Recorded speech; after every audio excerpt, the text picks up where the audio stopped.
जय हिंद दोस्तों, स्वागत है आपका फिर से एक नए वीडियो में। तो फ्रेंड्स, आज की इस वीडियो में लेकर आ चुका हूं त्यागपति खंड काव्य के आधार पर हर्षवर्धन का चरित्र चित्रण, जो कि आपकी बोर्ड एग्जाम में 5 नंबर का पूछा जाता है, जो बहुत ही ज़्यादा इंपॉर्टेंट है। फ्रेंड्स, अगर आप इसे तैयार कर लेते हैं तो आपके 5 नंबर में से एक भी नंबर नहीं कटने वाले।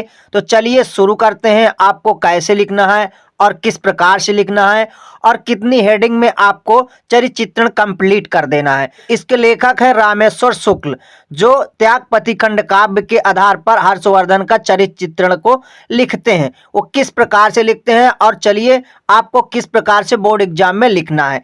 तो सबसे पहले आपको बेसिक में लिख देना है त्यागपति खंड काव्य के आधार पर हर्षवर्धन का चरित्र चित्रण इस प्रकार से। इतना आपको हेडिंग ऊपर डाल देना है। इसके बाद आपको लिखना है फर्स्ट हेडिंग में श्रेष्ठ शासक। महाराज हर्षवर्धन एक श्रेष्ठ शासक हैं। उनके राज्य में प्रजा को किसी प्रकार की कोई समस्या का सामना नहीं करना पड़ता था। सत्य और न्याय प्रियता का उनके राज्य में प्रमुख स्थान था। महाराज हर्षवर्धन ने अपना संपूर्ण जीवन प्रजा के हितार्थ में समर्पित कर दिया, अर्थात जनता के हित में ही वो काम करते थे। वो जनता के हितैषी थे, यानी मतलब प्रजा हितैषी थे। इसके बाद आपको नेक्स्ट हेडिंग डालना है पराक्रमी योद्धा। महाराज हर्षवर्धन पराक्रमी योद्धा थे। कोई भी राजा उन्हें परास्त नहीं कर सकता था। कोई भी दुश्मन उनके तेज के आगे ठहर नहीं सकता था। आज भी उनके तेज को भारतीयों द्वारा याद किया जाता है। तो आपकी ये दूसरी हेडिंग कंप्लीट हो गई। इसके बाद आपकी जो तीसरी हेडिंग है उसे भी आपको देख लेना है किस प्रकार से है, और बिल्कुल सरल शब्दों में है। आदर्श पुत्र एवं भ्रातृ प्रेमी हर्षवर्धन अपने पिता और भाई बहन से अत्यंत प्रेम करते थे। वह अपने माता पिता की प्रत्येक आज्ञा का पालन करते थे। वो अपने माता पिता भाई बहन का सम्मान करते थे। भाई के घर पर न होने पर भी वो घर की देख रेख करते थे। तो आपकी ये तीसरी हेडिंग है जो घर से रिलेटेड है। इसके बाद आपकी जो चौथी हेडिंग है वो किस प्रकार है, इसे भी देख लेते हैं। फ्रेंड्स, ये आपकी चौथी हेडिंग है। चौथी हेडिंग में आपको क्या लिखना है? देश प्रेमी। महाराज हर्षवर्धन में देश प्रेम की भावना कूट कूट कर भरी है। वो अपने देश की एकता एवं संस्कृति की रक्षा करने में कभी भी कोई युद्ध लड़ सकते थे। अपने राज्य के साथ साथ वो अपने देश की सेवा भी करते थे।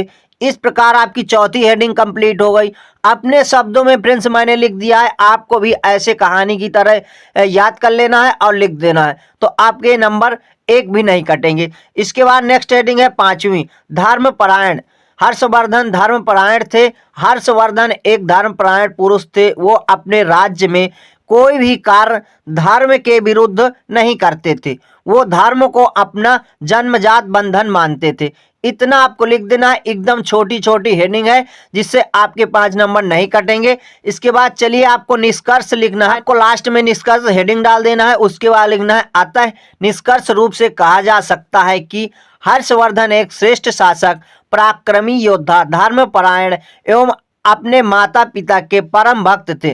तो आपको इनको कामा कर करके लिख देना है। जैसे जैसे आपने जितनी हेडिंग लिखी है फ्रेंड्स, उतना आपको कामा करते जाना है और उसके बाद निष्कर्ष में लिख देना है। तो इस प्रकार से आपकी ये पांचवी हेडिंग है धर्मपरायण, और ये चौथी हेडिंग है देश प्रेमी, और ये आपकी फर्स्ट हेडिंग है श्रेष्ठ शासक।